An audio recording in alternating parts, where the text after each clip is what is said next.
Friends, किसी को winter अच्छा लगता है तो किसी को समर। कोई मीठा खाना पसंद करता है तो कोई तीखा।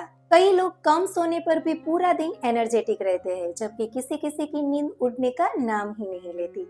एक ही टीचर एक क्लास में सभी बच्चों को एक समान पढ़ाते हैं, लेकिन फिर भी कोई एक बच्चा है जो बहुत ही जल्दी सब कुछ सीख जाता है और किसी किसी बच्चों को यही बात सीखने में घंटों या तो फिर दिनों लग जाते हैं। सो फ्रेंड्स, ये सभी बातें ये निर्देशित करती है कि हम सब में कुछ न कुछ ऐसा होता है जो हमें एक दूसरे से अलग आइडेंटिफिकेशन देता है, जिसे मॉडर्न साइंस में जीनेटिक स्ट्रक्चर के रूप में जाना जाता है। और इसी इंडिविजुअल जीनेटिक स्ट्रक्चर को आयुर्वेद के वात आदि प्रकृति, रस आदि सप्त धातुसार तथा पूरी सादी 3 मलों के कंसेप्ट के साथ कंपेयर किया जा सकता है, जिसका आयुर्वेद के निष्णात सालों से व्यक्तिगत स्वास्थ्य संरक्षण एवं रोग निवारणार्थ इस्तेमाल करते आ रहे हैं। तो आज के इस वीडियो में हम इन्हीं में से एक प्रकृति के बारे में संपूर्ण नॉलेज प्राप्त करने वाले हैं। तो चलिए सबसे पहले देखते हैं कि प्रकृति क्या होती है। आयुर्वेद वात, पित्त और कफ इन 3 महास्तंभों पर खड़ा हुआ एक चिकित्सा शास्त्र है। वास्तव में ये जो वात, पित्त और कफ है, एक तरह की जैविक ऊर्जा होती है जो 5 महाभूतों का सम्मिश्रण होती है और हम सबकी यानी कि हम सभी जीवों की शारीरिक संरचना एवं क्रियाओं का अभिन्न हिस्सा होती है और न्यूनाधिक मात्रा में सभी में मौजूद होती है। गर्भ निर्माण के दौरान पुरुष बीज तथा स्त्री बीज में जो कोई भी जैविक ऊर्जा प्रबल होती है, उसी के आधार पर उस गर्भ की प्रकृति का निर्माण होता है, जो गर्भ के जन्म लेते ही उस व्यक्ति की पहचान बनती है और मृत्यु पर्यंत उसी के साथ रहती है। मतलब कि प्रकृति को कभी भी बदला नहीं जा सकता है। जन्म के वक्त माता और पिता की तरफ से उसको मिली हुई ये एक प्रकार की गिफ्ट या तो फिर सौगात होती है। ओवम और स्पर्म में वात, पित्त और कफ इन तीनों में से जिस किसी का भी आधिपत्य रहता है, उसी के अनुसार व्यक्ति की प्रकृति जो है वो बनती है और उसे आहार विहार या तो फिर औषधों के द्वारा बदला नहीं जा सकता है। प्रकृति is one type of nature, it can not be changed. लेकिन हम सभी के शरीर में जो वात आदि 3 दोष रहते हैं, उनमें आयु, काल, ऋतु, आहार विहार, औषध आदि के द्वारा बदलाव लाए जा सकते हैं या तो फिर बदलाव आते रहते हैं। मतलब कि दोष और प्रकृति एक दूसरे से भिन्न होते हैं। एक सिंपल एग्जांपल से इसे समझने की ट्राई करते हैं। 2 पेड़ है, एक नीम ट्री और एक एप्पल ट्री। दोनों ही पेड़ है, लेकिन नीम और एप्पल ये दोनों की यूनिक आइडेंटिफिकेशन है, जो पेड़ की उत्पत्ति से लेकर उसके विनाश तक उन्हीं के साथ रहती है। दुनिया की कोई भी ताकत नीम ट्री को बरगद का पेड़ नहीं बना सकती या तो फिर एप्पल का पेड़ नहीं बना सकती। उसी प्रकार हमारी प्रकृति भी एक ही रहती है, कभी भी हम प्रकृति में चेंज नहीं ला सकते। जबकि पेड़ के जो कॉमन फीचर्स होते हैं, जैसे कि पत्ते, शाखाएं, रूट आदि में हवा, पानी और खुराक के चलते बदलाव संभव हो सकते हैं, उसी प्रकार हमारे शरीर में जो दोष होते हैं वात, पित्त और कफ, उनमें आहार विहार, औषध या तो फिर आयु और ऋतु के द्वारा बदलाव संभव हो सकते हैं या तो फिर उनको बदला जा सकता है। सिंपल वे से समझे तो प्रकृति को प्रॉपर नाउन और दोष को कॉमन नाउन के साथ कंपेयर किया जा सकता है। अब सवाल ये उठता है कि यदि हम प्रकृति को बदल नहीं सकते तो फिर प्रकृति को जानने का क्या मतलब है? क्यों जानना चाहिए हमें प्रकृति को? Let's see. फ्रेंड्स, प्रकृति को जानना यानी कि अपने आप को समझने और जानने की दिशा में सबसे पहला कदम उठाना। It is the key of our health, wealth, success, progress and everything. प्रकृति को जानने के बाद हम अपने लिए सही और गलत क्या है उसे आसानी से समझ सकते हैं। साथ ही साथ हम अपनी प्रकृति के अकॉर्डिंग अपनी लाइफस्टाइल को खुद ब खुद डिजाइन कर सकते हैं, जिस पर चलकर हम एक हेल्दी और हैप्पी लाइफ को अचीव कर सकते हैं। आयुर्वेद में 7 तरह की प्रकृति बताई गई है। वात, पित्त, कफ, वात पित्त, वात कफ, पित्त कफ, और जिनमें इन तीनों जैविक ऊर्जा समान रूप से मौजूद होती है, ऐसी वात, पित्त और कफ प्रकृति। वैसे तो सरलता के लिए ही ये 7 प्रकार बताए गए हैं, बाकी न्यूनाधिक परिमाण को ध्यान में रखा जाए तो इसके कई सारे प्रकार हो सकते हैं, जिसको हमें नजर में हमेशा ही रखना चाहिए। चलिए अब देखते हैं कि कैसे तय करें कि हम कौन सी प्रकृति के हैं। फ्रेंड्स, वात, पित्त और कफ इन तीनों के जो स्वाभाविक गुण होते हैं वो उन प्रकृति वाले लोगों में अधिकतर पाए जाते हैं। मतलब कि मनुष्य की शारीरिक और मानसिक लाक्षणिकताओं को जानने से हम उसकी प्रकृति कौन सी है वो तय कर सकते हैं। तो चलिए बारी बारी देखते हैं सभी प्रकृति की लाक्षणिकताओं को।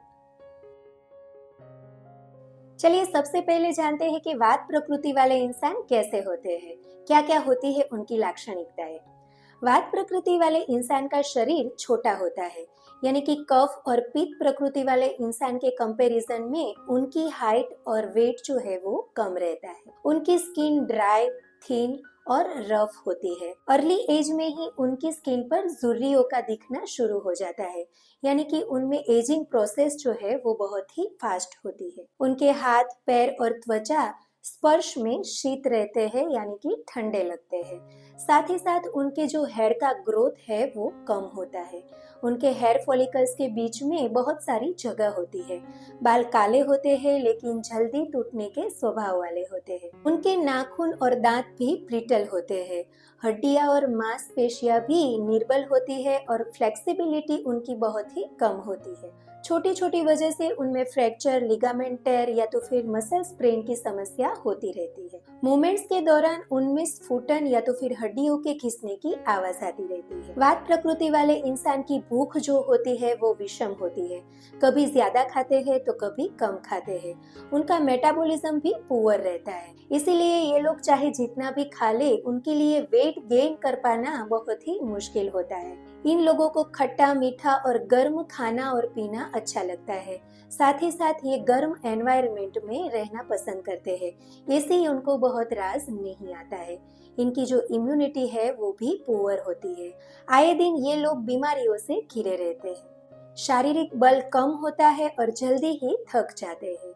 इनकी नींद जो होती है वो भी कम होती है और छोटी छोटी वजह से वो डिस्टर्ब होती रहती है। ऐसे लोग कार्य के आरंभ में बहुत ही उत्साही होते हैं, लेकिन कुछ ही देर में उनकी जो एक्साइटमेंट है वो कम हो जाती है और काम को पूरा किए बिना ही ये लोग अधूरा काम छोड़ने के स्वभाव वाले होते हैं। हाइपर एक्टिव होते हैं, चंचल होते हैं। मेडिटेशन में बहुत ही दिक्कत होती है इन लोगों को। साथ ही साथ ये लोग हिलते डुलते रहते हैं, एक ही जगह पर स्थिरता पूर्वक बैठ नहीं पाते हैं। बहुत ही बातूनी होते हैं, टॉकेटिव होते हैं। उनकी आवाज जो होती है वो क्षीण और कर्कश होती है। स्वभाव से भीरू या डरपोक होते हैं। उनकी चीजें यहाँ वहाँ बिखरी रहती है।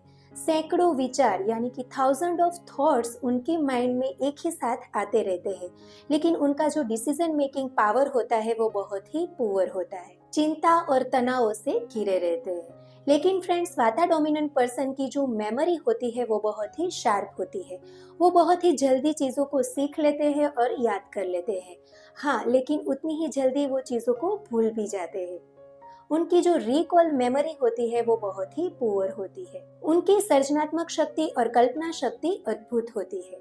They are very creative, they can do miracles. लेकिन उनकी सफलता जो होती है वो कंटिन्यूअस प्रोसेस नहीं होती है। चलिए अब आगे बढ़ते हैं पित्त प्रकृति की ओर। पित्त प्रकृति वाले इंसान जो होते हैं उनका शरीर मध्यम कद का होता है। उनकी हाइट और वेट एवरेज किस्म के होते हैं। उनकी जो स्किन होती है वो मिश्र टाइप की होती है, यानी कि ना बहुत ऑयली और ना बहुत ड्राई। उनकी स्किन जो होती है वो पेल होती है या तो फिर गौर वर्ण की होती है। उन पर तिल या तो फिर बर्थ मार्क्स ज्यादातर देखने को मिलते हैं। खील मुहासों से ये लोग आए दिन परेशान होते रहते हैं। त्वचा स्पर्श में गर्म रहती है, यानी कि हाथ, पैर और जो स्किन होती है उसको छूने पर हमें थोड़ी वो गर्म लगती है। उनके जो हेयर होते हैं वो थीन होते हैं लेकिन ताम्र वर्ण यानी कि सुनहरे होते हैं। पित्त प्रकृति वाले इंसान में हेयरफॉल और गंजेपन की समस्या बहुत ही कॉमनली पाई जाती है। साथ ही साथ इनके जो हेयर है वो बहुत ही जल्दी ग्रे होने लगते हैं, सफेद होने लगते हैं। इनकी मांसपेशियां और हड्डियां मजबूत होती है। ये लोग बहुत ही फ्लेक्सिबल होते हैं और जैसे चाहे वैसे अपने अंगों पांग को मरोड़ सकते हैं। इन लोगों की भूख जो होती है वो बहुत ही तीव्र होती है।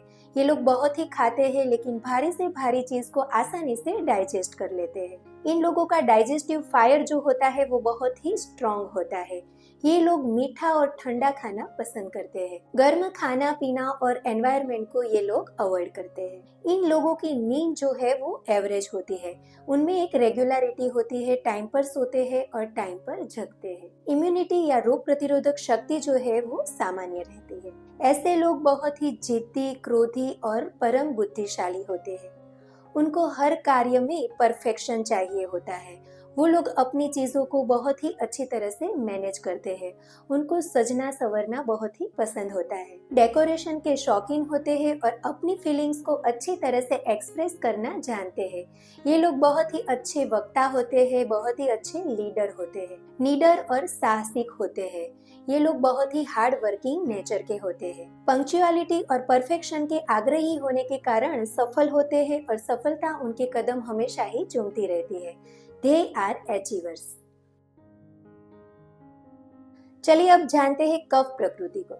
कफ प्रकृति वाले इंसान का शरीर स्थिर, भारी और मजबूत होता है। ये लोग ऊंचे और आकर्षक होते हैं। उनकी स्किन फेयर, सॉफ्ट और ऑयली होती है। उनके हाथ, पैर और त्वचा स्पर्श में शीत रहते हैं।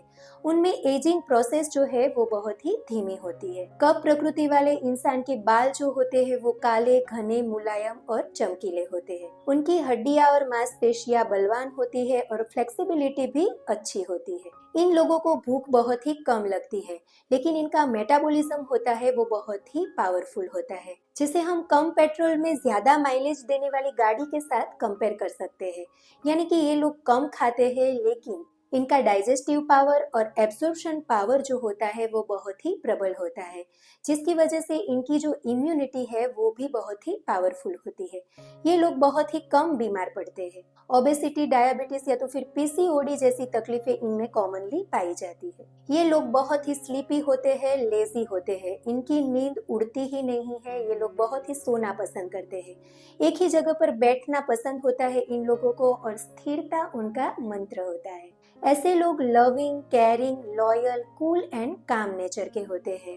उनके पास जो होता है उनमें ही वो संतुष्ट होते हैं। इन लोगों को गुस्सा बहुत ही कम आता है और इन लोगों को दलीलबाजी में पड़ना पसंद नहीं होता है। दयालु और क्षमावान होते हैं। कॉम्प्रोमाइज करना अच्छी तरह से जानते हैं। साथ ही साथ अच्छे सुलहकार होते हैं। स्लो बट स्टेडी नेचर के होते हैं। एक ही काम को लंबे अरसे तक वैसे ही करने की क्षमता रखते हैं, जिसकी वजह से उनको सफलता थोड़ी देर से मिलती है, लेकिन निश्चित रूप से मिलती है। ये लोग आध्यात्मिक, नैतिक और प्रामाणिक होते हैं।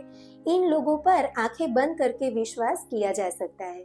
सो फ्रेंड, यहाँ पर हमने जो 3 प्रकृति की लाक्षणिकताएं देखी वो उन प्रकृति वाले लोगों में कॉमनली पाई जाती है, लेकिन ये बहुत ही कम देखने को मिलता है कि किसी व्यक्ति में शुद्ध वात, शुद्ध पित्त या तो फिर शुद्ध कफ प्रकृति हो। हम में से ज्यादातर लोग जो होते हैं वो ड्यूअल प्रकृति वाले होते हैं। ज्यादातर लोगों में 2 प्रकृति की लाक्षणिकताएं मिश्र रूप में देखने को मिलती है। उसी प्रकार जिस इंसान में वात, पित्त और कफ इन तीनों का सम्मिश्रण हो या तो फिर समान रूप से मौजूद हो, ऐसी प्रकृति भी बहुत ही रेयरली देखने को मिलती है। अपनी प्रकृति का निर्णय करते वक्त आपको शरीर में मौजूद दोषों की इम्बैलेंस और बैलेंस की स्थिति को भी नजर में रखना चाहिए, क्योंकि उनके बैलेंस और इम्बैलेंस से भी कई सारी शारीरिक और मानसिक लाक्षणिकताओं का प्रादुर्भाव होता है। यदि आपको अपनी प्रकृति को जानने में दिक्कत हो रही है तो आसपास के किसी भी आयुर्वेदिक कंसल्टेंट का संपर्क करें, या तो फिर अपनी कंफ्यूजन हमें कमेंट बॉक्स में लिखें। I will try my level best to solve your problems.